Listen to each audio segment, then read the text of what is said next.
patay na yan si Maita na yan. Mabubunutan ako ng tinik sa dibdib kapag namatay siya.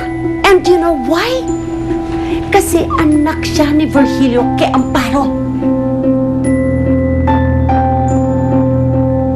Anak? Mark? Maita! Mark!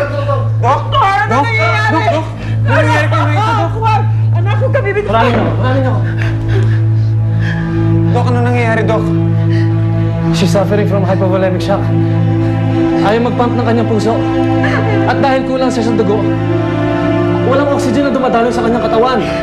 Kinakailangan na nating masalinan siya ng dugo as soon as possible. Wala na tayong oras. Dok, nagpa-blood test po ako. Ako po ang ina ni Maita. Baka po pareho kami ng dugo. Miss, ano resulta ng blood test ko? Ma'am, type D po kayo. At O negative lang po ang pwede natin isalin sa pasyente.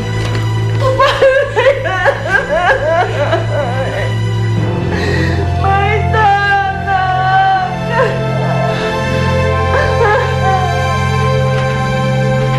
Mami, ano sinasabi niyo? Anak ni Daddy si Maita? Kay Aling Amparo? Sinabi ko ba yun? Opo, narinig ko po kayo. Talaga? Joke, joke, joke. Joke, joke, joke.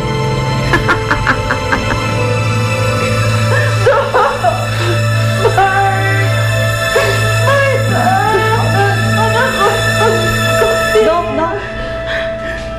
may nag-donate na po ng dugo sa pasyente at magkatipo po sila ng dugo.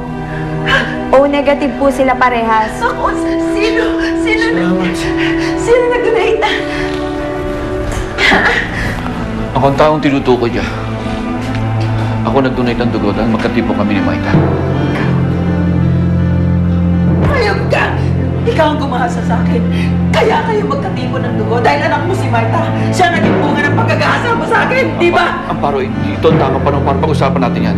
Nanganganib ang buhay ni Maita. Kailangan masalinan siya ng dugo. Tama siya, Ina. Parang sasaya tayo ng oras dito. Ang importante ho ngayon, ang buhay ni Maita. Kung hahayaan niyo lamang po kaming gawin ang aming trabaho, kami na po ang bahala sa pasyente. Sige po, alis na po kami. Gawin niyo. Kailangan niyong gawin. Tara na. Ma'am, hindi pa tayo tapos mag-usap. Wala na akong sasabihin pa.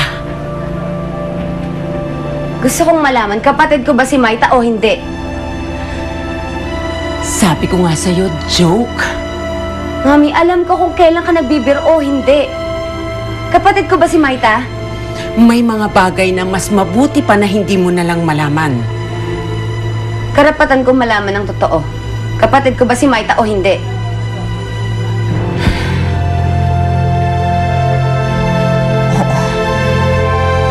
Kapatid mo si Maita. Yun ang totoo.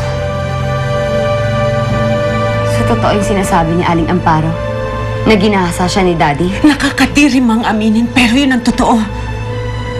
Rapist ang daddy mo. At si Maita ang bunga. Magkapatid kayong dalawa. Hindi. Hindi. Hindi!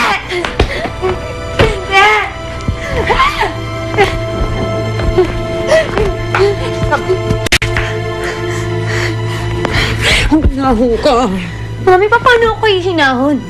Hindi ko kayang tanggapin na kapatid ko yung pokpok na Maitang yon. But you have to live with it. Yun ang totoo. Kapatid mo siya.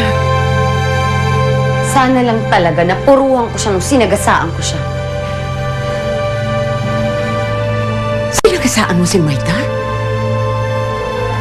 Oo, Mami. Bilang ganti ko sa kanya sa pangaagaw niya sa akin kay Mark.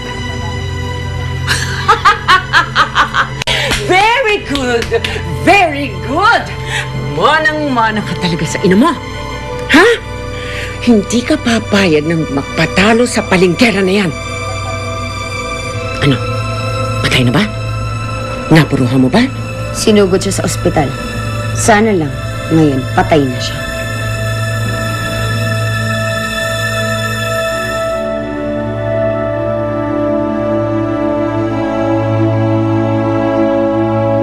Dok, kamusta na po ang anak ko? Sa ngayon, hindi pa natin masasabi kung anong lagay niya. Kinakailangan lamang natin maghintay. Nice.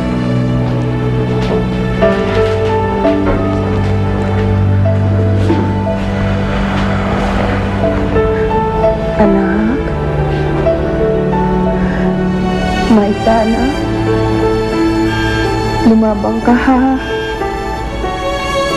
Hindi mo pwedeng iwan ang nanay. Hindi mo pwedeng iwanan ng nanay, anak, ha? Huwag ka mag-alala, Inay Amparo. Makakaligtas si Maita. Hindi niya tayo iwan. Sana nga, Mark. Sana nga.